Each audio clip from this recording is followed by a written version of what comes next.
OBC আদার backward classes. পশ্চিমবঙ্গে নতুন সরকার ক্ষমতায় আসার পর, নতুন এই অষ্টাদশ বিধানসভা নির্বাচিত হওয়ার পর, নতুন সরকার ক্ষমতায় আসার পর যে গুরুত্বপূর্ণ বিষয়গুলিতে সরকার নতুন আইন প্রণয়ন করেছে তার মধ্যে হচ্ছে এটি একটি। পশ্চিমবঙ্গ বিধানসভায় দুটি আইন, এবং সে যেদিন পেশ করা হয়েছে বিল সেদিনই পাশ হয়ে গিয়েছে। ডিভিশন হয়েছে, অবশ্য ভোটাভুটি হয়েছে, কিন্তু পাশ হয়ে গিয়েছে। দুটি আইনের ফলে ওবিসিদের একটা বিরাট অংশ সংরক্ষণের আওতা থেকে বাইরে চলে গেলেন। এ নিয়ে রাজনীতি যা হওয়ার হবেই, যেহেতু যারা সংরক্ষণের সুযোগ থেকে বঞ্চিত হচ্ছেন রাজ্য সরকারের প্রণীত নতুন আইনের ফলে, তাদের একটা বড় অংশ কিন্তু সকলে নয়, একটা বড় অংশ মুসলিম। রাজ্য সরকার যা করেছে তা অক্ষরে অক্ষরে আদালতের নিয়ম মেনে আইন অনুসারে যা হওয়া উচিত তাই করেছে। কিন্তু এখানে যে প্রশ্নটা উঠে আসবে, যেটা নিয়ে আমরা আলোচনা করব, সেটা হচ্ছে spirit of the law versus the letter of the law, technicality. এই প্রসঙ্গে শুরুতেই বলে নেওয়া দরকার যে আগে আমরা বিস্তারিত আলোচনা করেছি, অতীতে বারবার আলোচনা করেছি, এবং দুটি গুরুত্বপূর্ণ ভিডিওর লিঙ্ক এই ভিডিও ডেসক্রিপশন অংশে দেওয়া আছে। 2024 সালের মে মাসে কলকাতা হাইকোর্ট এ বিষয়ে যখন প্রথম রায় দিয়েছিল, তারপর আমরা একটি ভিডিও করেছিলাম, এবং 1 বছর পর আবার যে হাইকোর্টের মামলার সুবাদে 2025 সালের জুন মাসে একটি ভিডিও করছি। আমি আজকে সংক্ষেপে যেটা আপনাদের সামনে বলতে চাই সেটা হচ্ছে, এই বাংলায় গরিব ওবিসিদের যে ধারাবাহিক দুর্ভাগ্য, কারণটা যারা চাকরির সুযোগ থেকে, সংরক্ষণের সুযোগ থেকে বঞ্চিত হলেন, এবং যার ফলে রিক্রুটমেন্ট এবং পড়াশোনার ক্ষেত্রে অ্যাডমিশন, বিভিন্ন শিক্ষা প্রতিষ্ঠানে ভর্তি, তার সুযোগ থেকে বঞ্চিত হবেন। তারা খুব সাধারণ মানুষ, গরিব মানুষ। তাদের এই বঞ্চনার কারণটা কি? ঐতিহাসিকভাবে বলতে গেলে কারণটা কিন্তু শুরু হয়েছে একেবারে বামফ্রন্ট আমল থেকে। স্পষ্ট করে এক কথায় বলে দিতে গেলে, বামফ্রন্ট আমলের শেষ দিকে বামফ্রন্ট একটা অন্যায়, অবৈধ কাজ করেছিল। তার উদ্দেশ্য ছিল সৎ। তৃণমূল কংগ্রেসের আমলে দীর্ঘ 15 বছর ধরে উদ্দেশ্য ছিল সংরক্ষণ দেওয়া মানুষকে, তাদের মুসলিমরাই বেশিরভাগ সংরক্ষণ পেয়েছিলেন, সেটাও মিথ্যে নয়, কিন্তু উদ্দেশ্যটা ছিল গরিব মানুষকে, সমাজে দুর্বলতর অংশের মানুষকে সুবিধা দেওয়া, সংরক্ষণের সুবিধা দেওয়া। সেটাকে অসৎ উদ্দেশ্য বলা চলে না, কিন্তু কাজটা করা হয়েছিল সম্পূর্ণ বেআইনি। এই বেআইনি ভাবে কাজ করার সুবাদেই, সেই যুক্তিতেই বর্তমান সরকার এসে ওবিসি সংরক্ষণ এক ধাক্কায় কমিয়ে দিতে পারলো। সংরক্ষণ 17% থেকে আবার 7% হয়ে গেল। কি হয়েছিল সেটা একটু সংক্ষেপে বলা দরকার।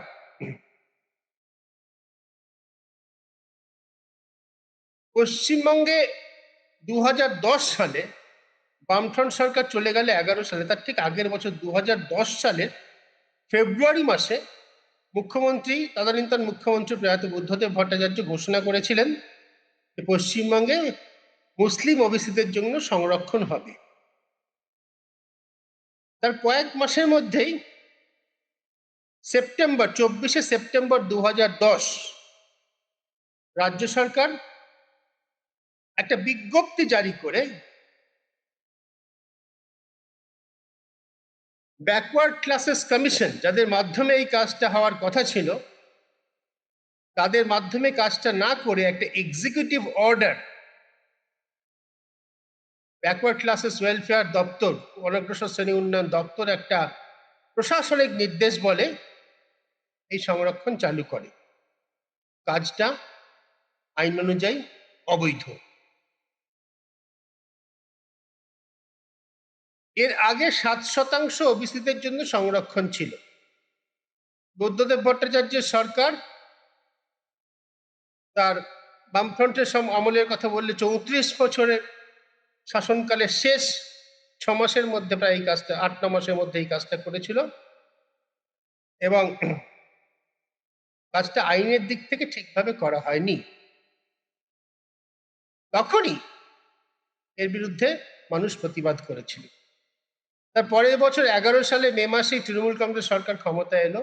তৃণমূল কংগ্রেস সরকার ক্ষমতায় এসে, মমতা ব্যানার্জি সরকার ক্ষমতায় এসে এই অবৈধ বেআইনি কাজের ধারাবাহিকতা সম্পূর্ণ অক্ষুণ্ণ রাখলেন।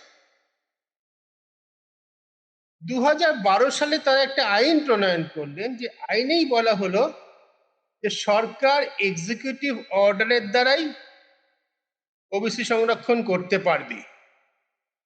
অর্থাৎ একটা প্রশাসনিক নির্দেশ বলেই সরকার কোন ক্লাস ওবিসিতে অন্তর্ভুক্ত হবে, কোন ক্লাস হবে না তা ঠিক করতে পারে। এবং ওই যে 2010 সালে বামফ্রন্ট সরকারের আমলে 42টি শ্রেণীকে যুক্ত করা হয়েছিল তালিকায়, যার মধ্যে 41টি মুসলিম। তারপর 2012 সালে আরো 35টি শ্রেণীকে যুক্ত করা হলো, যার মধ্যে 30টি মুসলিম। ফলে মোট যে 12 পর্যন্ত 77টি শ্রেণী যুক্ত হয়েছিল, তার মধ্যে 71টি হচ্ছে মুসলিম। 12 সালে এই যে রাজ্য সরকার যখন এই আইন করে নিজেদের আইন প্রণয়ন করলো, তখনই সেটাকে হাইকোর্টে চ্যালেঞ্জ করা হয়েছিল।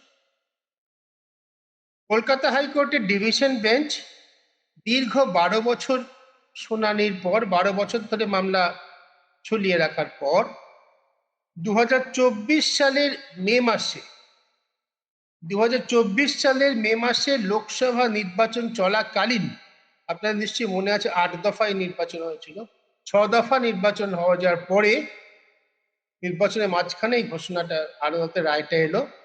আদালত রায় কি বলেছিল? কলকাতা হাইকোর্ট ডিভিশন বেঞ্চ বলেছিল যে 2012 সালের এই এক্সিকিউটিভ অর্ডারটি এটি সম্পূর্ণ অবৈধ। তার আগে 2010 সালে সেপ্টেম্বর মাসের আগে পর্যন্ত যে 66টি শ্রেণী 1993 সালে আইন অনুযায়ী ওবিসি বলে ঘোষণা করা হয়েছিল, সেই 66টি শ্রেণী ওবিসি তালিকাভুক্ত থাকবে, যেটা কিনা এখনো বলা হয়েছে, 26 সালেও বলা হলো। বাকি সমস্ত অবৈধভাবে করা তালিকাভুক্ত হওয়া ওবিসি সার্টিফিকেট বাতিল করতে হবে।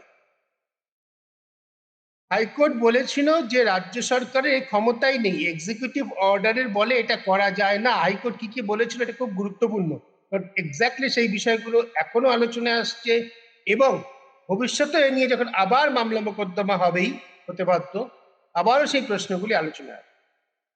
হাইকোর্ট কি বলেছিল?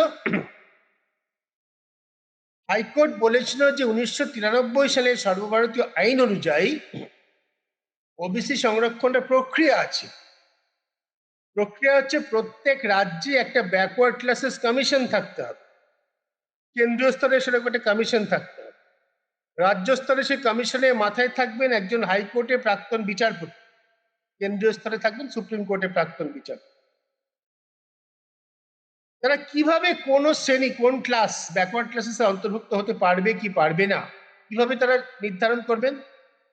প্রথমত তারা এই ব্যাপারে বিজ্ঞাপন দেবেন, গণমাধ্যমে, কাগজে, অন্যভাবে তারা মানুষকে জানাবেন যে এই প্রক্রিয়া চলছে। হিয়ারিং হবে।